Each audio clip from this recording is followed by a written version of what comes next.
Hey folks, how you doing? Ken here. Beautiful day here in Dublin. Sunday, and it's about 20 degrees, which is a big change to what we've had in the last few weeks. Quick update on the pond. Fish are doing great. No issues with them. By the way, this orange guy with the brown top, the new koi I added, somebody commented on the last video to say he's a Naka Matsuba or Matsubu. Thanks very much for that. I did a look up on Google, and he is indeed, although when you search a koi name you generally tend to get pictures of the perfect large Japanese specimens, but that's definitely what he is. A nice fish, and he's coloured up well. The sort of gold orangey colours come up, and the brown on his top is lightened a little bit, and there's the Yamabuki looking well. He's a slightly damaged scale. I'm keeping an eye on it. I don't know how he damaged it. It did get damaged in my pond, just he seems fine though. The water quality's good, so I'm not too concerned about him. And then my big white guy, who seems to get bigger every time I look at him. A few people have asked me what type of fish he is. I'm not exactly sure, to be honest. He's not a Japanese koi. I bought him about 5 or 6 years ago, believe it or not, and I'd say he was about 3 or 4 inches. At the time, put him into a 1500 litre pond, and you know, since he's gone in here, he's just exploded in terms of growth. He really is huge. I measured him there last week, and he's now 40 centimetres, so he really has grown, and he eats, so really looking well. Hopefully add a few more koi before the end of the summer, but in no mad hurry to do so. And the goldfish are all doing well as well. Yesterday I just did a bit of a clean. I flushed the bottom drains again. I didn't bother filming it. It was I did film it when I did it about a month ago, if you want to look back at the video. Yeah, it was grand. Nowhere near as much debris as I got the first time. I think the first time I did it, I said to you that the pond had been, you know, established around the end of November, and there was about 4 or 5 months where I wasn't using the bottom drains. I was using an external pressure filter that I had in my old pond just to get me over the winter, and then I installed the combi drum around the end of March, so that there was a lot of stagnant water in the drains, although they weren't being used, so that probably exacerbated the problem. So I flushed the 2 drains and the skimmer yesterday and got a bit out of them, but certainly nothing worth writing home about. So again, the same process, just drain down the filter and open and closed each drain a couple of times, and vacked out the dirty side of the drum as I did it. So that was all good. Also gave the pond a bit there was still a bit of fish waste around the bottom that wasn't getting sucked in, so I did a quick vac. I have a pond vac for Oasis, so that does the job. It only took about 10 minutes. You know, that carpet of algae you can see it's fairly fixed there. I did dislodge it in a few places, but you know, the pond water did clear up again. I still have that leak, as I mentioned last week, on the bottom. You can see the very bottom pipe there, down the bottom, right underneath. I did try a bit of solvent weld adhesive, and I also tried some Tech 7, but it didn't solve it, and I think the problem is that the water is still flowing through it. So what I'm going to need to do is probably drop the water level down, and I can drain the skimmer pipe then with the vac just down that's the overflow there, but you can see there's a constant trickle into that because of my trickle in, and this is the 3-inch that goes into a 110mm return. Now what I could do is, I was looking online, you can get these bungs that go in and screw in. My problem being that if I drop the water down, drain this,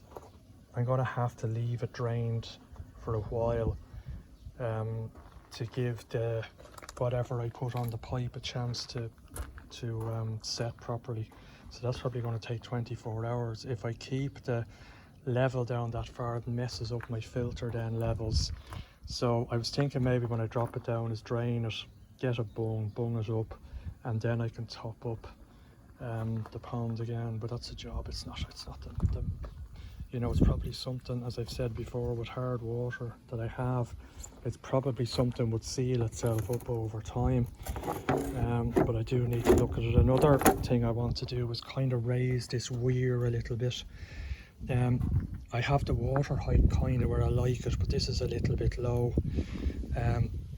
So I might just put something underneath, whether it's a bead of silicone, just to lift it up in its little housing there. You can possibly see or not see. Just take this out of the way. If I do lift it up to where I want it, it does two things. It creates a gap under it, which is probably not having the water skimming in at the top properly.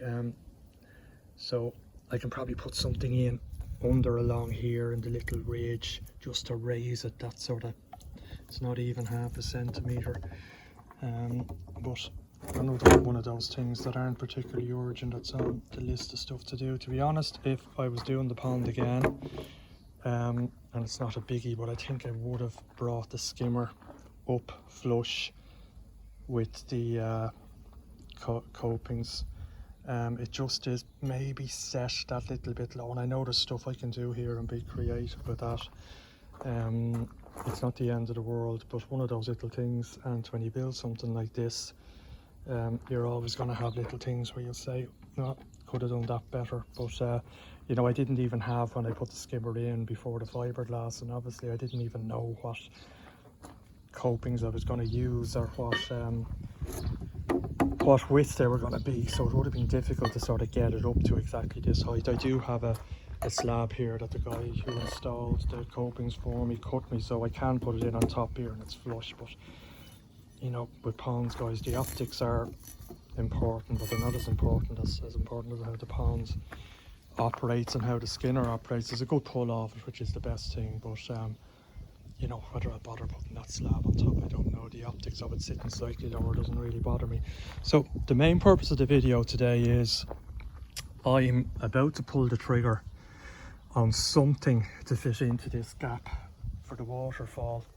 I did a bit of a clean out here yesterday with the vac. It was very algae-y. It's not 100% clean, but it's a lot better than it was, and I'm filling it up. I put a bit of sodium thiosulfate into it as well to chlorinate it nearly up at the level. What I want to do is, for the first time, is turn on that second pump I have. What slightly worries me is, and it's only something that dawned on me over the winter, I did top this up initially and threw over the outlet from the pressure filter. Now it was only a 6,000 litre an hour pump on that, but what kind of surprised me was, although there's a fair flow out of a 6,000 litre an hour pump on a 1-inch pipe, when you spread it over what is 88 centimetres there, you hardly notice the water flowing over. So it kind of gave, oh shit, I wonder, am I going to need a very strong pump to get? And I was trying, when I went for that width, I was looking at the sort of how it would fit into the overall size of the pond. It's a big pond, and I went for that based on it kind of looks about right in terms of the overall size of the pond, but it's what sort of waterfall effect I can get out of something that wide. I do have a 22,000 litre an hour pump, so what I was going to do was just top this up and for the first time turn it on and see what it looks like. I don't want a huge waterfall effect, because what that's going to do is a bit like my spin drifter. When I turn it up to the jacuzzi effect, it tends to push a lot of debris into this corner here away from the skimmer. So I do want the waterfall effect, but I just want a nice sort of constant effect. I don't want to be having Niagara Falls, because I know I'll just end up with a load of debris sitting here and not going into the skimmer. So what I'll do is I'll turn it on in a few minutes, and it should give me an idea of what a water blade will look like when it's sitting there. The water blade ideally will sit out about 10 centimeters or so. The reason I want to do that is to throw the water away from the wall, because if you just throw water over and it goes down the wall, you end up with a lot of algae and potentially string algae hanging over there. I know I could put a brush in and clean it, and it's, when I had a stone waterfall on the other pond, I know stone as well gives a lot more opportunity for algae to cling. It just never looked right, so I wanted to get this right. So I just decided I'm going to fill this up, I'm going to turn it on, and we're going to see what it looks like. If I can't get the flow on it, I mean, what's the option? You know, to close that up is going to be a major job, and it means potentially getting the fiberglass back. Or could I get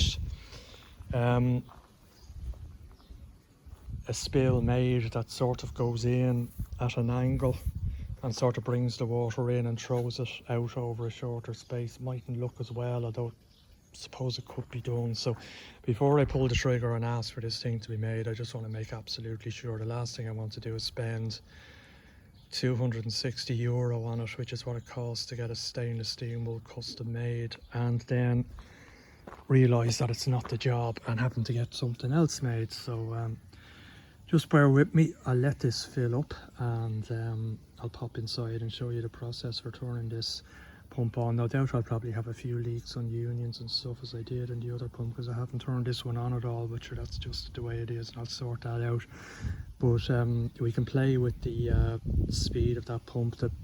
The main one has a 20,000 litre vario pump on it, and I have it running at about 60% at the minute, which is probably about turning over at 12,000 litres. So that's nearly 20,000 litres in that bottom part, and it's turning over at about 12,000 litres, which seems just fine. The water's crystal clear, the fish are happy, the readings are all good. So let's see what I have to turn this one over at to get a waterfall effect.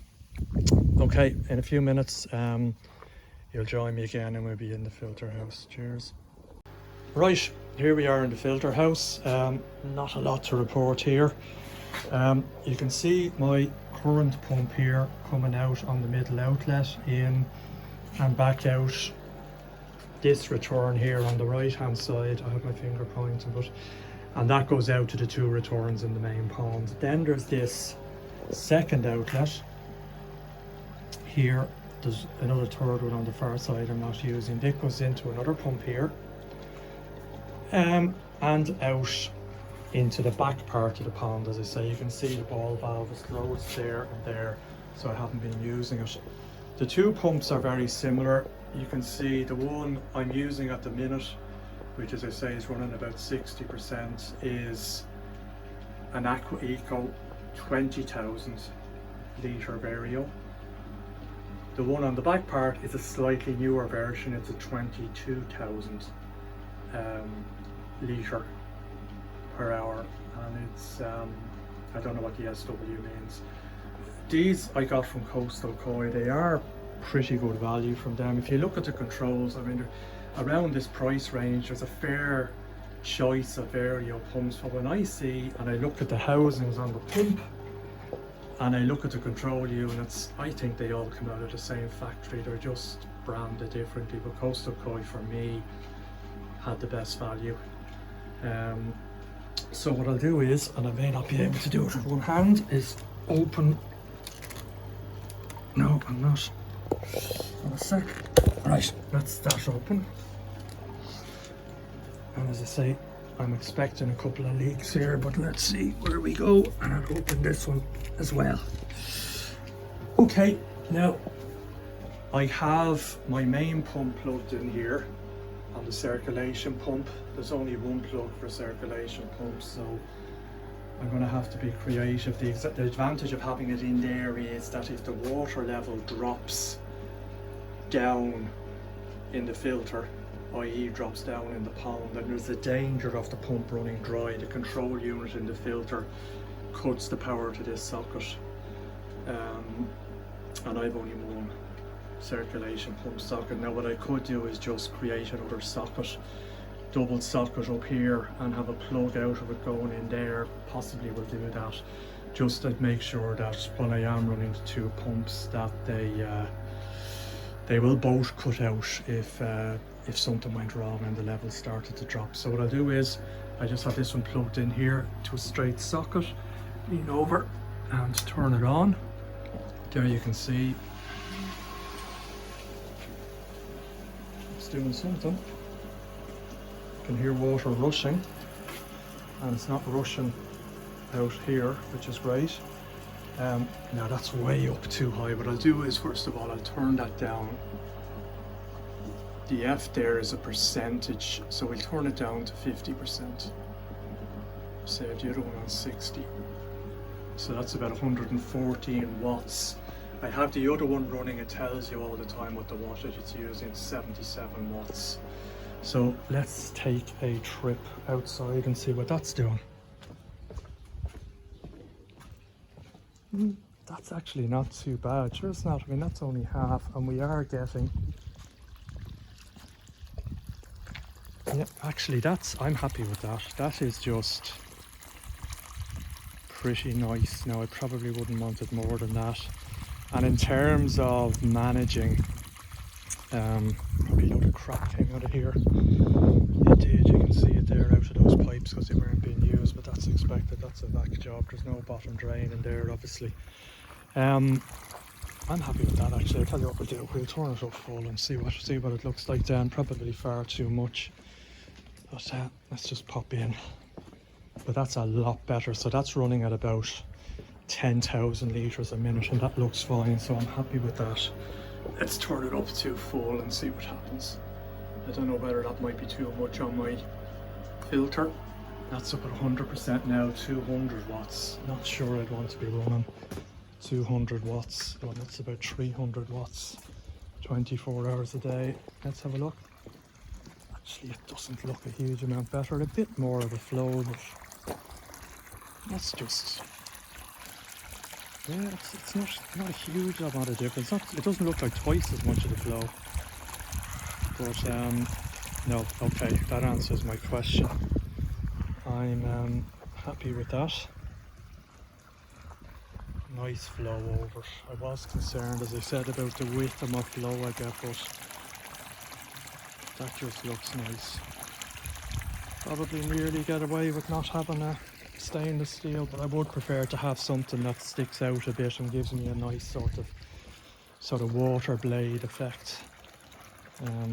That's essentially what I'll be looking for.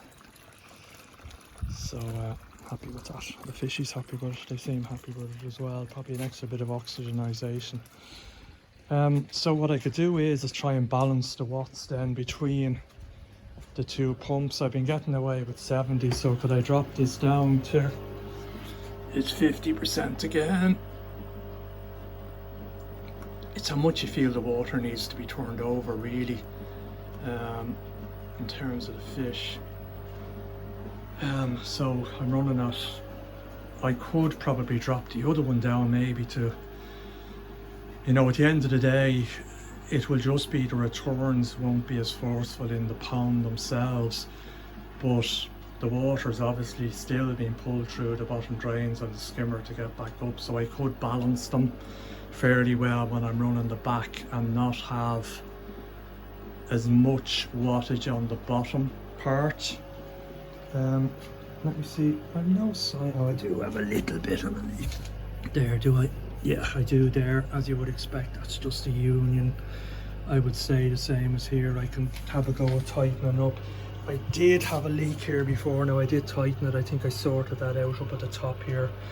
I noticed before it was leaking, so there you go. Other than that, not much to report. My trickle in is still working well. It's slightly down. I have it normally at about 0.40, so 40 milliliters a minute. So that equates to, when you calculate it up, about 4,000 litres a week. Now it's at 0.21, but that's because I have the tap running outside with the pump on it. It takes away for the pressure drops, but it's at 0.21. So it's really working well for me. The dechlorinator, as I mentioned, I definitely am going to get a big blue that will do a better job, although I'm not getting detectable chlorine.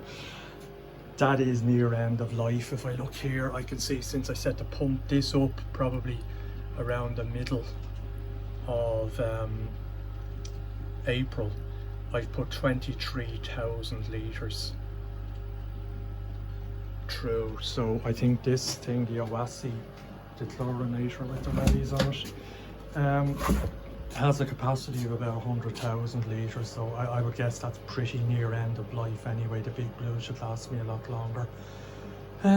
So that's it. Any questions, ask away, let me know. I'm pretty happy with the way that experiment worked out, and my back pond will give me a nice waterfall effect on that pump. Need to think a bit more what I'm going to put in there. Probably a few lilies, as I mentioned before. I will need to get something to raise them up.